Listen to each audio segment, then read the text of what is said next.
So anyway, our next comedian has performed. He's opened for Cy Amundsen. He's a very funny man. He's done very well for a bearded baby man. Please welcome to the stage, Chris Bosman.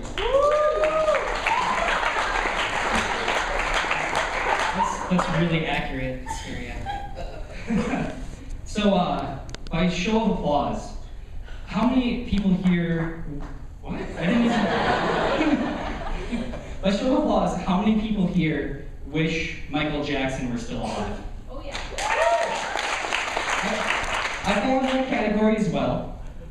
Mostly because I truly feel like if Michael Jackson were alive now, we would know definitively whether or not he was a pedophile. Think about this, if Jackson were alive, and if he were a pedophile, wouldn't Justin Bieber's ass be bleeding everywhere at this point? I heard some people boo that joke. Who's here getting offended by that? Are Justin Bieber's ass cheeks sitting in one of these seats? Like is Tito Jackson here, and he's gonna come out and rough me up? Then again, Tito doesn't really have a lot of time on his hands. Tito? I watch a lot of TV. Love watching TV. My favorite show on my favorite channel on television is TLC. TLC used to be known as the Learning Channel, the same way MTV used to be known as music television. And there are only 4 shows on TLC. Don't let anyone tell you different. There are only 4. There's a show about baking, there's a show about a midget, there's a show about people who have tons of babies, and there's a show about weddings. It's all. I really just want to make a show that's about like a midget couple who makes cupcakes, they have 14,000 babies, and they're all getting married and create the TLC singularity. Awesome. But yeah, I love watching TV. I have a lot of friends that don't like watching TV, and between all of them, there's like 2 excuses for this, okay? The first excuse is, there's nothing good on TV, to which I say, there's nothing good on your face. But the other one is, I don't have time to watch TV, to which I call shenanigans, sir. Because, can you think of an art form that requires less of your attention to consume than television? Think about it, if you go to a movie, you have to sit in the same place for like 2 hours, and God forbid you chew your popcorn too loud, because the 63-year-old lady who came to watch the Twilight previews is gonna shush the shit out of you. Do you realize to read books, to get through books, you actually have to read words? There's like 100 of those things in there, I've counted.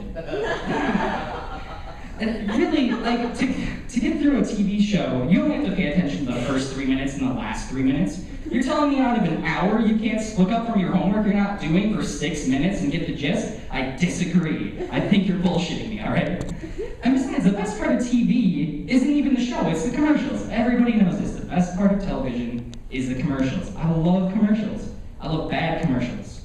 Like I saw a commercial for on-demand television recently.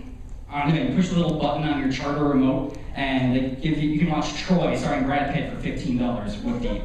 But there was a commercial for on-demand television. It was advertising. It was like interviews with the latest stars, and there's Tom Hanks and there's Brad Pitt. All of the latest movies, and there's a clip of Inception and a clip of the King's Speech. Also. Then at the end of this clip of movies, there was a clip from Babe. It was, yeah, the pig. You know what I'm talking about. Isn't that movie from like 1984? I could be wrong. Think about this. This had to get through 20, 30, 50 people before it actually made it onto the air. And at no point did somebody stand up and say, you know what? Babe predates the Vietnam War. That's retarded.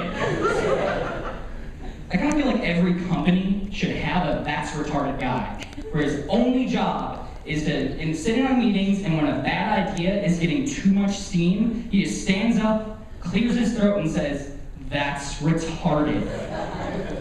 Oh hey, we're the MSU campus. Instead of showing Inception, one of the most critically acclaimed and popular movies of the year, we're going to show Charlie St. Cloud starring Zac Efron. That's retarded. Oh wait, we're NBC. We have Conan O'Brien, one of the most popular and funny comedians, and we're going to give him The Tonight Show. But wait a minute. Instead of kicking Jay Leno out, we're going to give him a show an hour earlier, ensuring that all of the 54-year-olds and older that watch his show are just going to take their Viagra, their Tylenol PM, and their Flintstone vitamins an hour earlier. That's retarded. Oh, hey, baby, limo gets done in an hour earlier. Maybe I can actually come before you fall off. Oh, well, I'll come anyway. Yeah, so, love TV. Absolutely love TV. And, I saw something on TV, like, you don't even have to watch TV to watch TV. Like, you can just flip through the channels and be entertained, you know what I mean? I was watching TV on a Sunday, flipping through channels, and I stopped a second too long on, like, a religious broadcast, okay? And I flipped really quickly, but I heard one sentence. And that one sentence was, this is true, total quote, the Bible explicitly states that Russia is going to nuke the United States. I don't think you know what explicitly means. Explicitly would mean that the words United States, Russia, and nuke all actually appear in the Bible. I'm no biblical scholar, but I don't think that's the case. I don't even think the Bible implicitly states that. An argument for another time. I just feel like there are tons of people using that phrase, the Bible explicitly states, to like justify any of their ridiculous opinions. Like, the Bible explicitly states. Drop Chevy. Poor for heathens. The Bible explicitly states that if a man and another man touch penises, even accidentally, that one of those man's arms will spontaneously burst into flame, and he is religiously obligated to beat the other man to death with his burning flaming arms. And, hey, we're Christianity. Instead of going by one of our core tenets, love thy neighbor as you should love thyself, instead we're gonna picket and bomb every place that we could even vaguely hate. Not including, but not limited to, abortion clinics, courthouses that legalize gay marriage, and the 8th grade science teacher's house that told my daughter that, hey, you know the picture of Jesus in the toast? Probably just the power of suggestion. That's retarded. Thanks, guys.